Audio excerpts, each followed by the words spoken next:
Ассалаумағалейкум достар. Бүгін мен көгершіндердің үйіне обзор жасағым келіп отыр. Бұл кетектің ұзындығы 2,50, ені 1,30, биіктігі 1,50. Құстардың өзіне ыңғайлы, жылы болу үшін осылай салдым мен. Сырты ағаштан, іші сырты, ортасына қалтқы салдым, жылы болу үшін. Екі бөлмеден тұрады. Қыстық және жаздық бөлме. Жаздық бөлмені осылай көрсетейін. Осындай күнге қарап тұрады осы беті. Себебі күн шыққанда жылы болу үшін. Енді мен бұларға тоқтарттым. Себебі таңертеңгі мезгілде құстарға жемін берген кезде аздап ызғарлы, салқын болып тұрады. Қанша мен қалтқымен, ағашпен қаптасам да. Себебі жылу керек болды. Алдымыз қыс келе жатыр. Көктемге 3 ай бар әлі.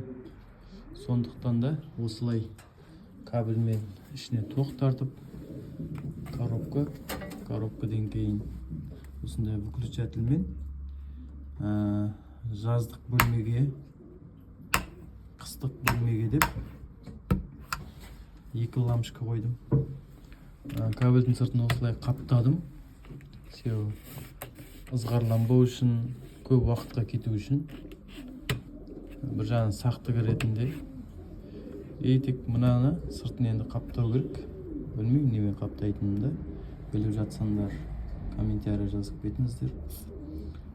Себебі алдымыз салқын болған кезде мынау қырауланады.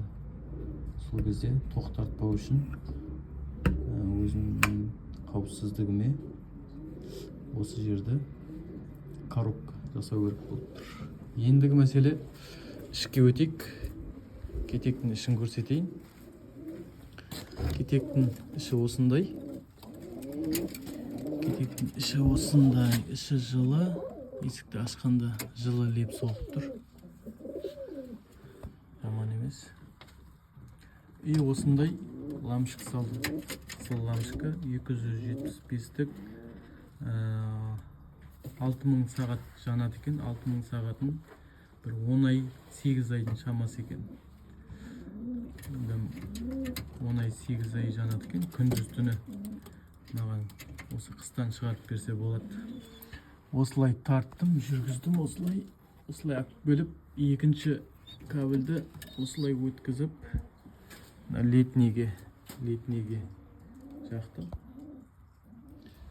Оны да көрсетейін. Осылай.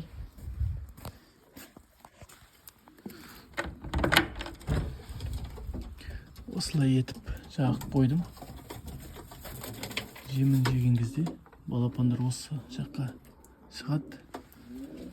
Сосын осы жерден ар жаққа қарай кіріп кетеді. Құстарға ыңғайлы және жылы. Ал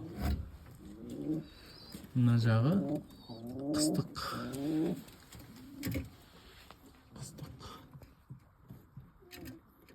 Көрсіңдер.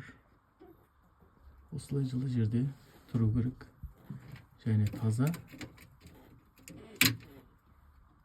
Іші жылы болғандықтан балапан да береді.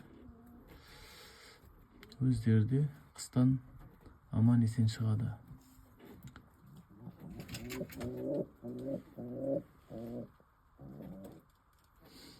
Енді мен осы лампочканы қойғаннан кейін ішінің қанша градуста жылып тұрғанын білмей тұрмын.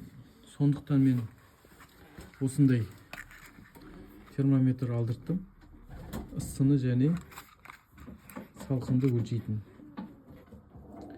Кем дегенде осы құс кетектің іші